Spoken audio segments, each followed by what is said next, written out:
Hi everybody, welcome back to my channel. Today we're going to do 3 more DIY Dollar Tree Hobby Lobby dupes. The first one is I was so in love with the rustic feel of this farmhouse little pumpkin, but I was not, absolutely 100% not going to pay $7 for it on clearance. So we're going to use one of these pumpkins from the Dollar Tree, as well as some burlap ribbon and some tongue depressor size popsicle sticks, the craft sticks. We're also going to use some paint. Now, paint of your choice. Now, this particular one from Hobby Lobby have 4 colors and 4 popsicle sticks, but ours will be 5 because 5 fits across this pumpkin. But you can measure. I also wanted to show you that if you get the big, giant tongue depressor things from the Walmart, excuse me, you can switch them up. So, you just to show you variety. All right, well, first thing you want to do is you want to take out the stem, and I'm going to throw a coat of white paint around the edge. The only reason I'm doing that is because my pumpkin is orange, and it will show through the burlap. If you use the white pumpkin from the Dollar Tree, then you won't have to do that. Or the black one will be fine too, but I definitely didn't want the orange to show through.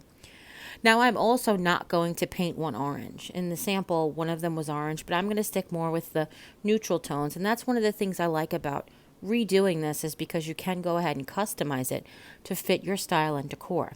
If you're really into that blue this year, you can go ahead and make one of your popsicle sticks blue, however you want. So 2 of them I just did a whitewash with ivory. One I did a whitewash with the Spanish moss from Waverly, and one I did with truffle, and then one I mixed truffle with orange just to make it a little bit different brown. Okay, and then I glued them all on, let it dry, and then I turned it over, took my craft knife and just scored over against the wood on the back, and that's just going to cut off all the edges. Just make sure you have them glued down really good before you do this. Okay, now I'm just going to weather them a little bit. I just took a little bit of watered down brown paint, rubbed it on, and then rubbed it off, and that's just to add like that weathery dimension. Now I love the new raw edged burlap from Dollar Tree. It's stiffened already, which is wonderful. Makes this application so easy. I started at the bottom, left a space, didn't go straight to the corner, and then I wrapped it around, and now I'm going to show you just cut it off afterwards. I found this much easier than trying to cut a small little piece. But you want to do is you want to hold your scissor really close to the wood. If preferred, as you can see here, you want to hold the bottom scissor up against the material that you're cutting, on the basically on the cut side, and that will give you a much cleaner, closer cut. But that's not always that easy to do. Then we're going to cut the hole in the burlap, stick our stem back in, and then I just touched up some paint because it was basically got messed up. Now, this one doesn't want to stand as well as the one from the Hobby Lobby, so I just added one more tongue depressor to the bottom. And I'm just showing you that you can change up the stem as well. The stem from Hobby Lobby was a lot chunkier. The Hobby Lobby dupe also had, original also had a raffia bow, but I'm not a big raffia fan, so I just made a jute bow. And here it is. It's so cute and so easy, and really just like $1 and change. The next one we're going to do is this thankful sign. Now, I will tell you, I didn't put the laurel pieces on there, and I'll show you that I just forgot, really. But we're going to use some of the rulers, the metal signs, as well as this triple picture frame that they have. All of this can be found at the Dollar Tree. And of course, we're going to use some white and brown paint. We're going to whitewash and color the frame. So the original inspiration had a brown frame and sort of a whitewashed wood background. So we're going to replicate that. So I wanted to show you guys this technique you can use it really for anything. It doesn't have to be this sign, but we're basically going to create, I don't want to say shiplap, but like if you were laying down a hardwood floor, or, just a really pretty background of like a real wood paneled kind of background. Now, the original, as you could see on clearance, well, actually, I don't think you could see on clearance, was still like $8 or $9. This is going to cost us $5 to make, but still, it's going to be a lot cheaper than what it was going to be, even on 50%, not 50, but 40% off at Hobby Lobby. So what I'm going to do is I'm going to lay out the frame, and then I'm going to lay out the wood so that it's staggered edges. And then I'm going to mark with a Sharpie. And you don't have to use a Sharpie, use a pencil. But using a Sharpie so that you guys could see it. I'm just going to mark on the wood where it lines up with the frame, and I'm going to mark that off just to get like an idea of where I want to cut. I'm going to use the square, and I'm going to put the long edge up against the edge of the ruler, and I'm going to score a few times with my utility knife, and then I'm going to take my needle nose pliers and I'm going to snap a clean line and then just sand it off a little bit with some sandpaper.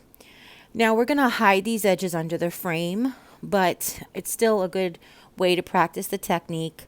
And you don't want it to be big pieces of wood jutting out, because then the frame won't fit properly.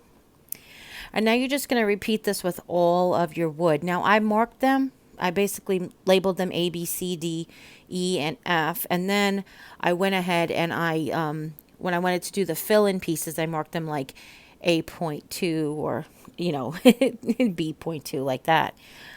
But I will tell you that hindsight being what it is, and again, I make mistakes so you guys can't or don't, is that one of these rulers was a lot narrower than the other ones. And it was the one that I had originally marked letter D.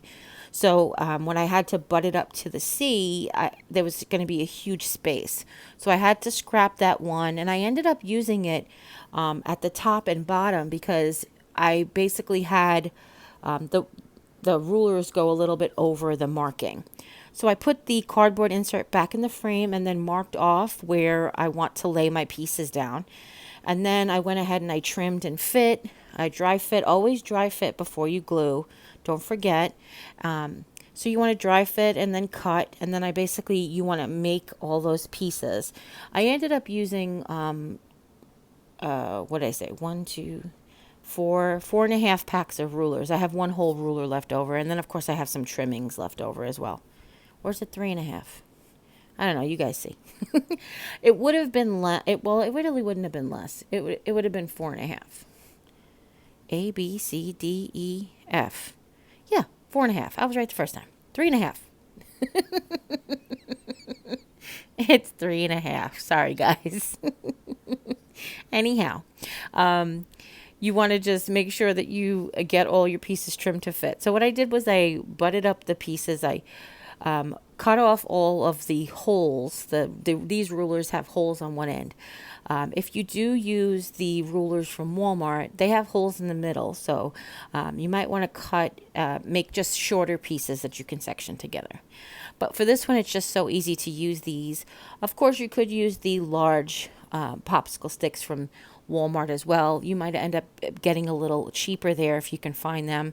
They also aren't as thick, so you might be able to actually fit them a little better in the frame. Actually, these fit pretty nicely. If you take the glass out, you put the glass aside, so you don't have to worry about that part. And now, and now we're going to go ahead and we're going to start gluing them down. Now, I did take the hangers out. This is going to stand. I didn't take the long hanger out, actually. Take that back. I won't take it out till later. But this is going to stand on my counter. But if you want to hang it, then you go ahead and leave the hanger in there, or you can always replace it with a sawtooth hanger or some jute string or whatever. But I did notice with the hanger, it just didn't want to lay as flat. So that's okay. It was really objectionable. I took it off. I realized that... excuse me, I could pull the hanger out without have taken the ruler off. But now we want to go ahead and sand it. You want to make sure that you have some cardboard hanging on all four sides, so you don't make cut your things too long. Now, once I have it all sanded down, I just took some truffle paint and some water, and I made like a stain. Okay, you definitely want to make sure that you use plenty of water. It's always easier to go over it a few times than it is to basically make it too dark. You can't really lighten it as well. But then I took a wipe and I washed it off just to remove all the excess paint and to show the grain through. Now I'm going to set that off to dry because you want to let the staining portion dry before you do the whitewashing portion. And I do find it necessary, and I'll show you the finished product at the end, what it looks like with both.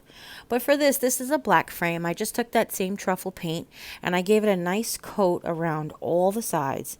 And then once that was dry, I took the whitewashed one again, and I just wet it around all the edges. And then I took that wipe once more, and I wiped around all the edges just to give it sort of a wood look dimension. I don't know if you can really see that well, but it looks nice in person. Now that the wood has dried, we're just going to take some of the Waverly chalk paint in ivory or white. You could do whatever you want. And again, we're going to just water it down. I wanted to show you there what it looks like with dry brushing on it. I'm not really crazy about that look. So what I did was I basically created a whitewash, which is this is what this is. And I just watered down some paint. I actually have some whitewash in my box. Whenever you have the end of a bottle of paint, you could just always add water to it to create a whitewash. And this way, not only do you have it in a container, but you don't waste anything. Now I'm just going to whitewash the whole thing, and you can see how the brown really does change the color of the whitewash. I really do like the dimension. I feel like it pops the grain out a little bit more. And then I popped it in the frame and set it off to dry. And here we are a few minutes later, and it's dry because this stuff does dry pretty well. But I will tell you that the whitewash does it does let the wood stay a little bit wetter a little bit longer. So now we're going to take the word thankful, and we're going to cut up a piece of the remaining rulers that are left over. And I'm just using them as risers. Anytime, not really anytime, but most of the time when I use these words, I really like to give them some dimension. So I just cut off slivers of wood, and I glue them behind the thick upright letters, and then I go ahead and use that to glue to the board, and then it's all beautiful and done and finished. Now for the next one, we're going to use those giant popsicle sticks from Walmart, as well as some poster letters. And the inspiration for this was these Hello Fall pumpkin signs, as well, but we're going to do the whitewashed one here. Now I will tell you that you can use an existing pumpkin from the Dollar Tree, which is what we're going to do. But you can also print one if you don't have an existing pumpkin. And then this way you can determine the size. Now the very beginning of this video got cut off. I ran out of space and had to fix my phone, so I apologize. But I just took a scrap of foam board, and we're going to remove that. So you don't really even have to do that. I'm just using that to help with the placement. I've taken one of the big giant popsicle sticks, and I've made as a spacer between all of them, and I glued them all down. I ended up using 9 because of the size of the pumpkin, but what I originally had done was to put them on the pumpkin. I laid the pumpkin down and I measured how many across I would need. So if you're going to print out a pumpkin, you want to do that. You want to print your pumpkin, lay out your popsicle sticks to see how many you need to get across it, and make sure that they're long enough to go from top to bottom. Then I glued 2 of the giant popsicle sticks across ways, making sure I left that space. I ended up removing the foam board and then added the third one back in its place. But I want to make sure that you don't have to cut the cross braces when you cut your pumpkin. We just laid the pumpkin down and traced it. And again, if you're using a printable, you want to cut out the printable and then trace the printable. And now you want to be careful when you cut. You don't have to be as careful when you're cutting up. But you definitely want to be, cutting down, but you definitely need to be careful when you're cutting up. And that makes sense to nobody. When you're cutting around the back side of the pumpkin. Basically, if you're cutting across the popsicle stick, but from like the tip to the middle, it has a better chance of chipping. So you want to make sure that you go ahead and just be careful when you cut that. Make little tiny nips, close the scissor slowly, and then you want to cut around all the sides. And then I took my sandpaper and I just cleared off all the edges. I had to remove all the Sharpie because I use Sharpie. Guys, don't use Sharpie. I just do it for your visual, for you guys to see it on camera. Then we're going to whitewash it. And again, if you're going to choose the colored one that said Hello Fall, then you go ahead. We showed you in the beginning how to create all these whitewashes. But this one is just going to be white. I just took some ivory and watered it down. I went ahead and did that. And then I set it off to dry. I also took a brown, that whitewash brown that I had created, and I did that for the stem as well. And now I'm just cutting a stem with a final popsicle stick. You guys can leave the stem, do a branch, whatever you want. The inspiration piece also had a little silver leaf, and we had the silver leaves left over from when we did some DIYs on our channel. But the silver leaf came off of the big orange pumpkin that said thankful and blessed, okay? Now, my favorite thing with these poster letters is cut them out so that you can figure out their placement. This pumpkin was to say gather. The other one was to say hello fall. So you decide what you want your pumpkin to say. If you want your pumpkin to say hello fall and you want it to be white, this is where you get to customize it. And that's one of the things I love about doing DIYs. When you go to the store, you have to do what they have. You have to get what they have. When you make it yourself, you can customize it to make it your own, and no one else will have one. I used my ruler as a straight edge just to line up the letters, and I spaced them all as evenly as possible. And now you could just stop here, but when I went ahead and I got crazy on myself, I just took my knife and I held the stickers really, really tightly while I cut the letter in the space. This is totally unnecessary, and honestly, it would have been fine just to leave it. It was a little bit of a pain in the booty, but if you're like me and you have like a little bit of perfectionist in you, you want to go ahead, you can cut that. But what I did was I held the sticker down while I cut, and I held the X-Acto knife up against each piece of wood while I cut it. And then on, I don't even know, maybe the G, I ended up pulling out a little piece, but all the rest of them, it sort of just got tucked up under the side. Now I'm going to add that stem. Again, you cut the stem the way you want to, is totally fine. I just glued it to the back, and now I'm going to glue on that silver leaf. The inspiration, it was silver, so I just left it. Now the only thing that I will do differently is that I'm going to add a bow. There was no bow on the inspiration piece, but I'm just going to add a hanger. I tied a knot onto two pieces, a piece of jute at both ends, and I glued it on the back, glued the knots. It's just a little easier for it to hang onto than just a string of jute. And then that's it. That's all of these DIYs. I hope you guys really enjoyed tonight's tutorials.